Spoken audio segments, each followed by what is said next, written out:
யோசேப்பு எகிப்தில் அங்கே பெரிய அதிகாரியாக இருக்கார். அவங்களோட அண்ணன் தம்பிகள்லாம் போகிறாங்க. இவங்க தான் போய்ட்டு என்ன பண்ணுறாங்க, 70 பேராக போயிட்டு எகிப்தில் செட்டில் ஆகிட்டு அதுக்கப்புறம் கிட்டத்தட்ட 430 வருஷம் கழித்து 30 லட்சம் ஜனமாக வெறும் 70 பேர் எகிப்தில் போனவங்க. அப்போ யோசேப்பு காலத்தில் அதுக்கப்புறம் 430 வருஷம் கழித்து எகிப்திலேருந்து வெளியே வராங்க. அதுதான் அப்போ தான் வரும்போது தான் சிங்கடெல்லாம் 2ஆக பிளந்தில் வராங்க. கரெக்டாக கவனிங்க.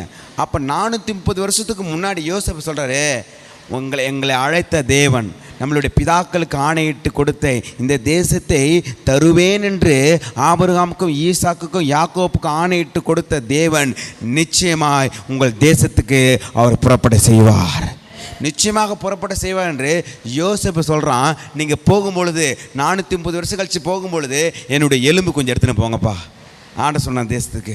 அப்போ ஆண்டு மேலே எவ்வளோ நம்பிக்கை இருக்குது பாருங்கள். அவர் எனக்கு வயதாகி இந்த உலகத்தை விட்டு கடந்து போனாலும் எங்கள் சந்ததிக்கு கர்த்தர் கொடுத்ததை கர்த்தர் நிறைவேற்றி கர்த்தர் முடிப்பார் என்று யோசேப்புக்கு அவளுக்கு நம்பிக்கை வருது. யார் மேல் நம்பிக்கை?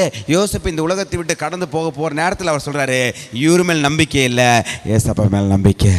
ஆனால் தான் சொல்கிறேன், என் மேல் நம்பிக்கை இல்லை, ஏசப்பா மேல் நம்பிக்கை வச்சு நான் சொல்கிறேன், விசுவாசத்தோடு சொல்கிறேன், என் பிள்ளைகள் நல்லா இருப்பாங்க, உங்கள் பிள்ளைகள் நல்லா இருப்பாங்க, நீங்கள் நல்லா இருப்பீங்க, நீங்கள் நல்லா வாழ்ந்துருப்பீங்க, அநேக ஜாதிகளுக்கு கடன் கொடுப்பீங்க, கடன் வாங்காதிருப்பீங்க, நீங்கள் ஏந்திர கையாக வைக்க மாட்டார், உங்கள் சந்ததி ஏந்திர கையாக வைக்க மாட்டார், அநேக பேருக்கு கொடுக்குற கைகளாக கர்த்தர் வைப்பாராக.